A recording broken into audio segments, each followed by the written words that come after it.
It's always been my approach to think of the song and what the song needs in terms of making it a good record first, and that doesn't necessarily mean you've got to play all over the place. That's usually the difference between what goes on a recording and how you can stretch that out a little more on stage. There can be no doubt that 1976 was Fleetwood Mac's Annus Horribilis. But, as if to prove Nietzsche's dictum that what doesn't kill us makes us stronger, it would also be the making of them. To begin with, John and Christine McVie's stormy 7-year marriage was finally coming to an end. Having patched it up following Christine's affair with soundman Martin Birch, a period when John enjoyed a number of indiscretions of his own, their differences resurfaced, eventually becoming insurmountable. Christine claimed that she never stopped loving John, but that it was impossible to be in a touring band together and remain husband and wife, constantly in each other's pockets.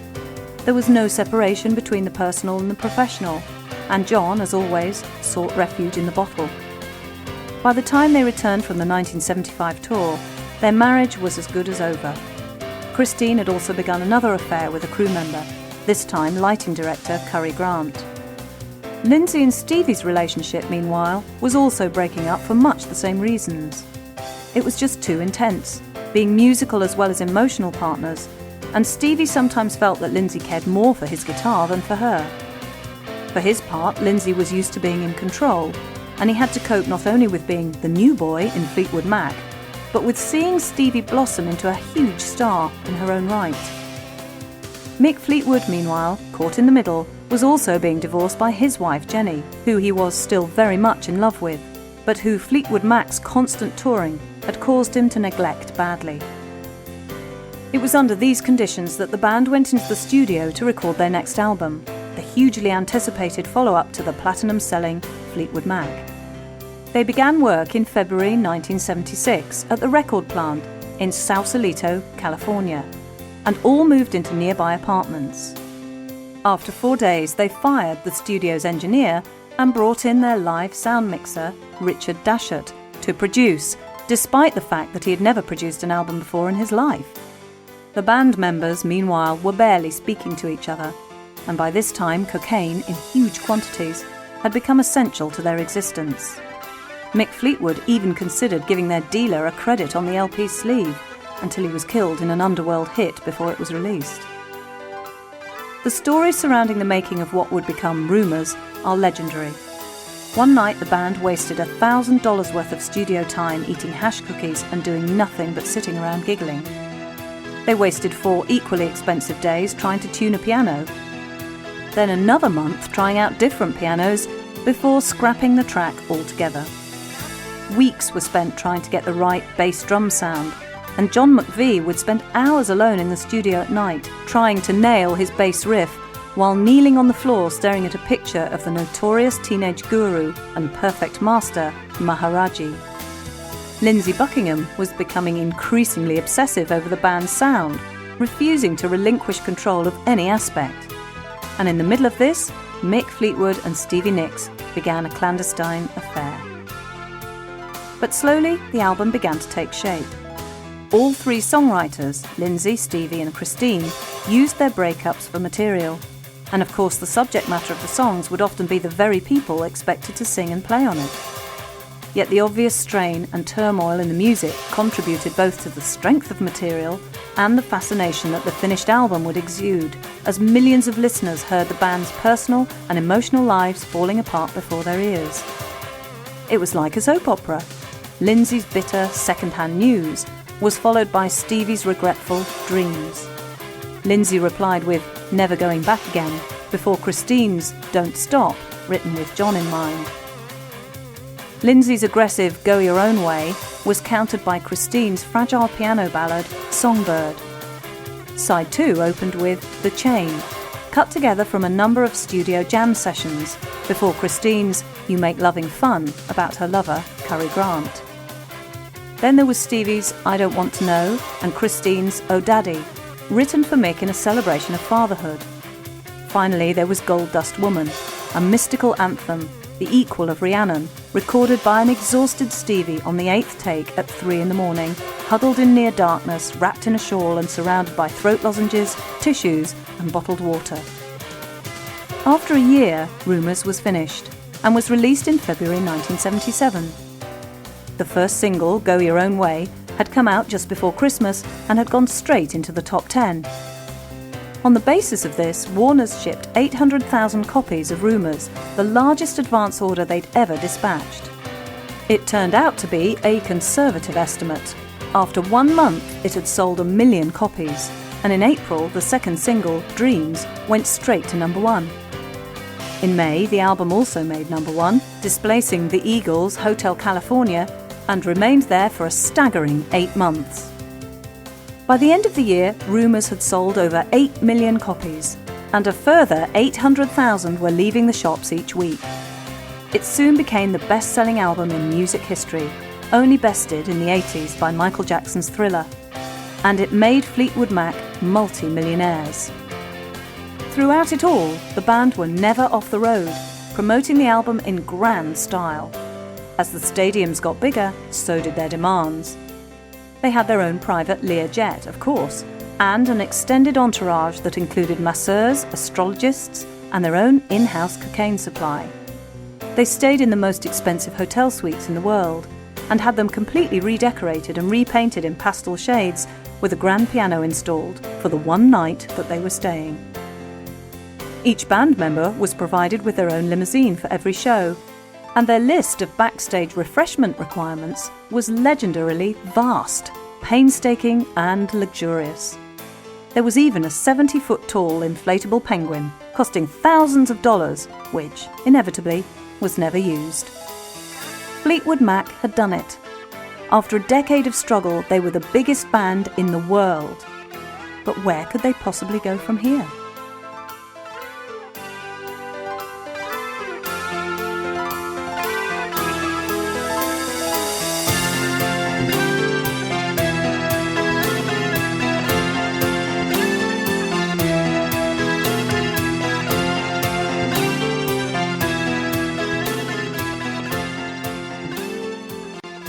We wanted to make another record, and Lindsay had a problem. He was working in his own album, and he knew he really didn't know what he wanted to do, whether he wanted to be in Fleetwood Mac or not. So he was putting it off until at the point when we said, well, we're making an album, do you want to be on it or not? In a way, there was nowhere to go but down. Fleetwood Mac's follow-up to Rumours would itself sell millions of copies. Yet because of the standards set by its predecessor and the expense involved in its recording, it was judged to be a failure and, indeed, commercial suicide. Yet to this day, the band and Lindsey Buckingham in particular look back on Tusk as being their greatest artistic triumph. By the time the band started work on Tusk, Rumours had sold around 16 million copies, and naturally enough, the public and the record company expected Rumours Part 2. This was just what Lindsey was determined not to give them. He wanted to go against the grain, neither to do what was expected of them, nor to make a record that simply recreated the sound that people now thought of as quintessential Fleetwood Mac. Of all the band, Buckingham was the most sensitive to criticism and the most determined to be taken seriously as an artist. While the other members, for the most part, still inhabited an eternal Californian bubble world of brushed denim, cheesecloth, beards and frozen noses, Buckingham was aware that the wider music scene was changing dramatically. Punk had happened, and even the American mainstream was being penetrated by new wave bands like The Cars, Blondie and The Police. Fleetwood Mac were derided as dinosaurs, the very epitome of everything that was overblown, irrelevant, old, out of date and out of touch. Buckingham was particularly stung by these criticisms. He liked to think of himself as an innovator, as someone who was on the cutting edge. When Fleetwood Mac came off tour, he spent his time immersing himself in the new music, going to see The Clash play in England, buying records by the hip new bands, and involving himself in a serious amount of dub reggae. Mick Fleetwood had decided that the next album should be a double, and wanted the band to buy their own studio in which to record it. In the end, they spent a fortune refitting a studio that they didn't even own, and a similar amount on refreshments. It was considered they could have made a perfectly good album for what they spent on one night's worth of champagne. Fleetwood had provided the album with its title track early on. Tusk was inspired by the sound of the brass band playing in a French village where he was staying, combined with a guitar and drum riff the band had long been using as an onstage soundtrack cum intro. The 112-piece University of Southern Californian Trojan Marching Brass Band was recorded live at Dodgers Baseball Stadium on the studio's mobile unit. The name, incidentally, was Fleetwood's pet name for his penis, a fact that almost caused Stevie Nicks to resign in disgust. For the most part, however, Tusk was Buckingham's album. Despite the expensive studio they were renting, Lindsay recorded much of the album alone in his basement, staying up into the night, playing all the instruments and experimenting with different techniques. The result was an LP consisting of fragments of songs, pastiches of different styles that bore little relation to each other, sketches and doodles, along with a few numbers by Christine and Stevie that were in the classic Fleetwood Mac style. One of these, Christine's Brown Eyes, even featured an 8-note guitar part by Peter Green, who just happened to wander into the studio while it was being recorded. Stevie's Sarah, meanwhile, was another musical anthem in the Rhiannon mode, dedicated to her best friend Sarah Recor, who had started seeing Mick Fleetwood after the two of them had broken up. Tusk was released in September 1979, at a time when the music business and the economy in general was in recession. It was not a good time to expect people to pay for a double album, and Warner's made the mistake of previewing the whole LP on a nationwide radio show, which many people taped. Those who didn't were put off. This certainly wasn't Rumours. Tusk eventually sold nearly 5 million copies, less than a quarter of the amount of Rumours, and it's probably safe to say that many of the copies sold were hardly played more than once. Although the title track and Sarah were hit singles, the album as a whole was too challenging for America's conservative AOR heartland, who had become Fleetwood Mac's core audience. Warner's attempted to make up for Tusk's relative failure by rushing out a hastily put-together live album in November 1980. For their part, the band were exhausted and, by the end of the year-long Tusk World Tour, once again barely speaking to each other, resulting in Mick, Lindsay and Stevie all releasing solo albums during 1981. Fleetwood's The Visitor was a collaboration with native African musicians that anticipated Paul Simon's acclaimed Graceland. However, it was a flop, as was Lindsay's Law and Order.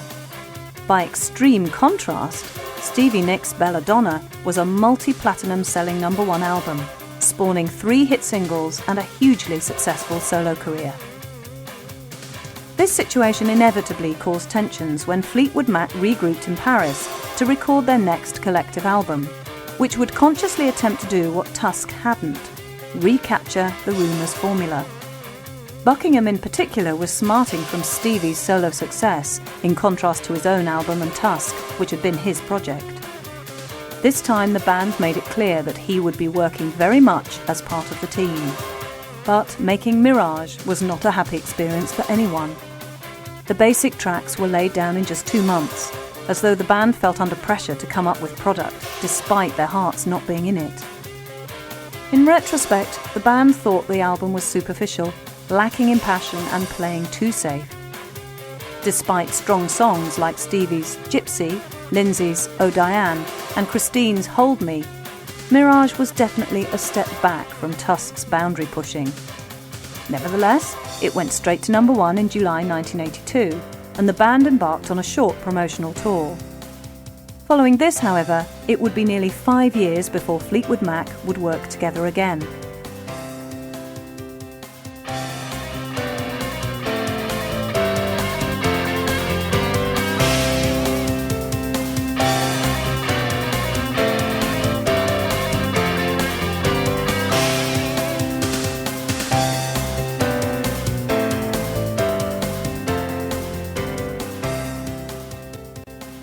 To write these songs, you really just can't go home and spend a couple of years with your dog. For me, the great thing was that I was started on this record and the Fleetwood Mac thing happened.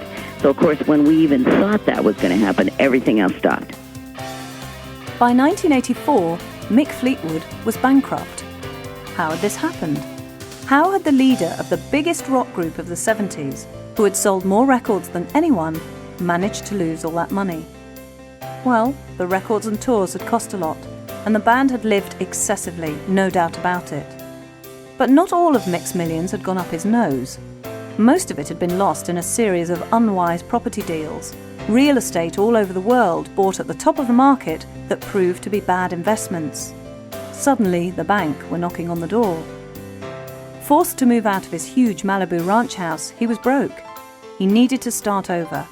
He needed to get the band back together again. After the half-hearted Mirage experience, Fleetwood Mac had drifted apart. John McVie was happy spending time with his family and his yacht, while Christine, Stevie and Lindsay busied themselves with solo projects. When the band met backstage at a Stevie Nicks concert early in 1985, it was the first time they had all been together for 3 years, and the atmosphere was tense. But in August that year, John, Mick and Lindsay played together on Christine's version of Can't Help Falling in Love for a movie soundtrack, and eventually the assorted lawyers and managers began to come together to find a way that the various solo interests could once again be subsumed under the Fleetwood Mac umbrella. Seeing that Mick was in trouble, John, Christine and Stevie were happy to try and help. Only Lindsay was reluctant to come back into the fold, but eventually agreed, and the new album was recorded in his home studio. He brought in 4 songs originally intended for his next solo album: Big Love, Caroline, Tango in the Night and Family Man. Christine McVie contributed Everywhere, Little Lies and Isn't It Midnight. Stevie Nicks, however, didn't join the band until 6 months into the sessions. She was in bad shape due to constant touring and her cocaine and alcohol addiction, and in spring 1987 she checked herself into the Betty Ford Clinic. Despite the problems involved in its conception, Tango in the Night was a huge hit on its release in April 1987, going to number 1 on both sides of the Atlantic and selling over 8 million copies. The band embraced the MTV era, and stunning videos helped the singles Big Love, 7 Wonders and Little Lies climb the charts. Naturally enough, the band intended to tour the album, but Lindsey Buckingham had other ideas. He wanted out.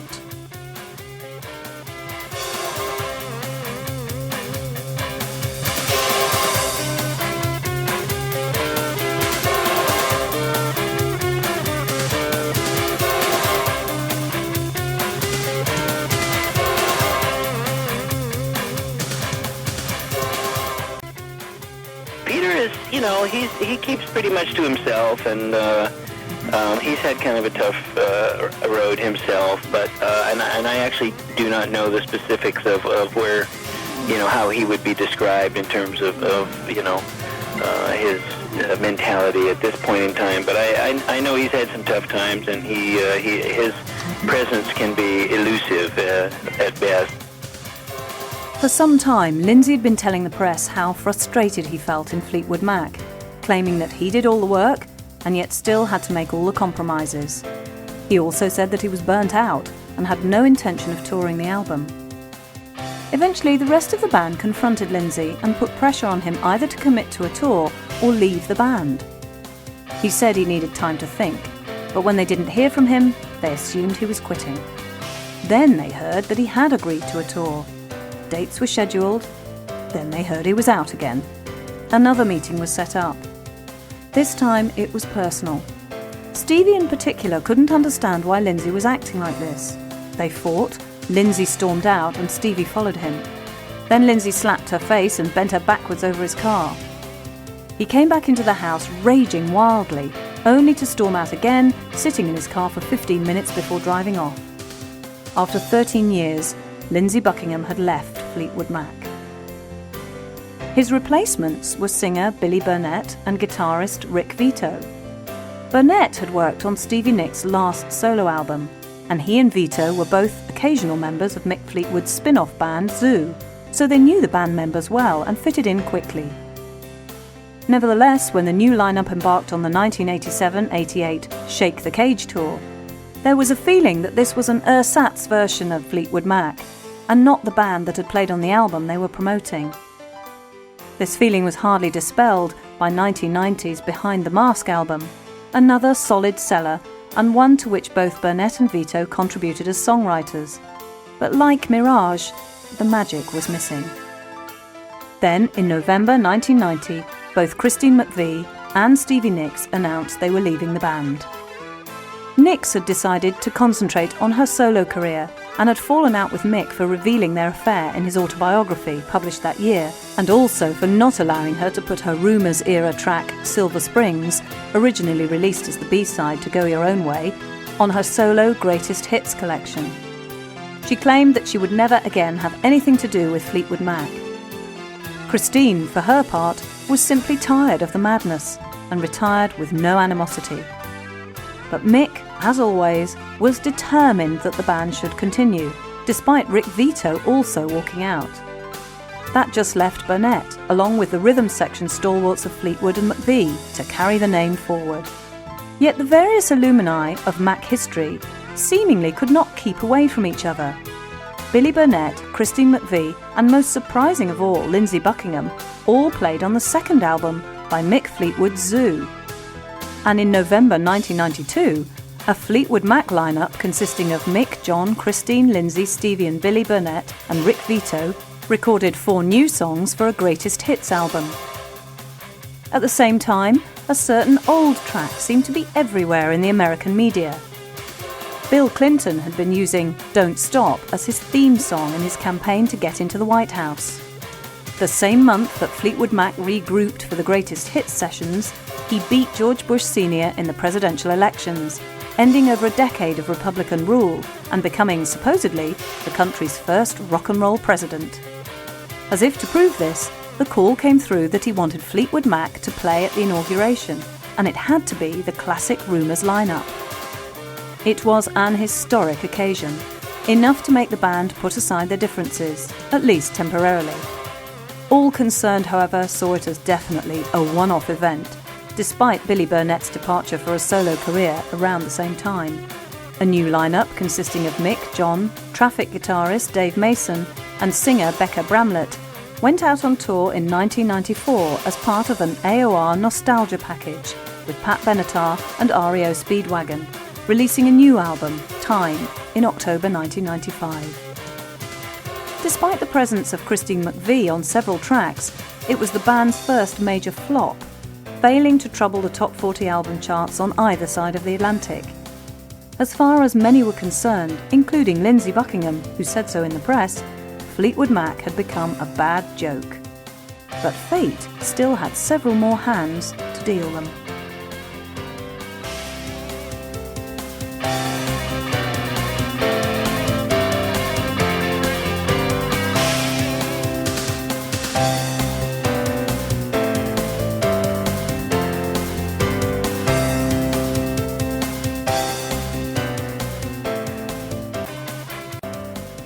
As was the case with many people who were sort of around the Fleetwood Mac thing, that it was a very strong pull, it was an exciting thing to be around, and yet it could also be a destructive thing to be around if you weren't grounded. In the sense that you were taking people under your wing, quite a few people didn't come out the other end as well as they started.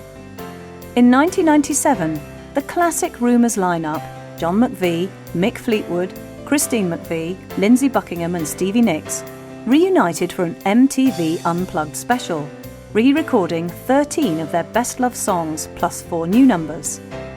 The sessions were released as a new album, The Dance, which put Fleetwood Mac back at the top of the charts. In February 1998, the band were given a Lifetime Achievement Award at that year's Brits and closed the show with live performances of Go Your Own Way and Don't Stop.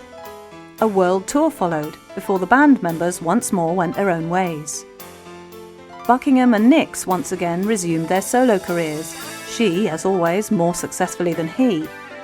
But prior to departing on her Trouble in Shangri-La tour in July 2001, Nicks left a demo of 5 new songs with McVie and Fleetwood. Buckingham, too, eager for his songs to gain the widest possible audience, eventually abandoned his solo album and brought his songs back into the Mac fold. Only Christine McVie, while wishing the band all the luck in the world, declined to rejoin them for the new project. Say You Will, released in May 2003, was the happiest project the remaining Mac members had worked on since Rumours. All four had grown up, kicked their habits, and resumed their friendships. Highlights include Stevie Nicks' characteristically haunting Illume, Buckingham's barbed and bitter Come, the experimental, edgy Morrow Turning Over in His Grave, and Thrown Down, a song Stevie wrote about Lindsay around the time of the dance tour. Say You Will was an equal split of Buckingham and Nick's songs, 18 in all, powered as always by Mick and John's peerless playing. Say You Will was more than anyone could have hoped for, a strong, contemporary set of songs that, more than 25 years after Rumours, still have that special Mac magic. As the band entered their fifth decade, the chemistry still seemed to be there, and Fleetwood Mac had no need to rely on past glories, and no intention of resting on their laurels. Yesterday may be gone, but the soap opera continues.